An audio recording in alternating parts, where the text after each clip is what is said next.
اونی باشه تا الان بایستی جلوشو میگرفتن. بعد اینکه این بازار مجوز معاملات طلای آنلاین رو داره و از وزارت صنعت و معدن مجوز داره برای فعالیت و زیر نظر بانک مرکزی هم کار میکنه.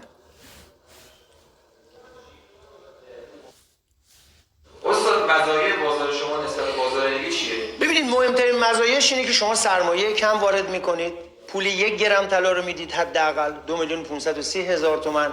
مزایای بعدیش هم اینه که مزیت بعدیش اینه که بازار داخلیه، در دسترس، راههای ارتباطیش هست، شما میتونید باشون ارتباط بگیرید، پشتیبانی‌های 24 ساعته دارن و همه هم میتونن تو این بازار فعالیت کنن، چه خانم خانه‌دار، چه پیرزن، چه پیرمرد، چه جوان، همه تو هر سنی و هر قشری هستن میتونن از این بازار کسب درآمد کنن.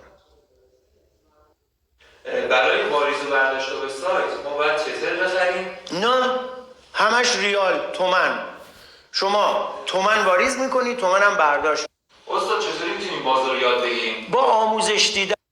استاد بعد جای ویدیو ما رو دوره استاد دوره آنلاین چه مزایایی داره؟ ببینید، اول اینکه دوره آنلاین شما مستقیم زیر نظر خودم به صورت آنلاین استاد دوره حضوریتون کدوم استاد دوره مشهد؟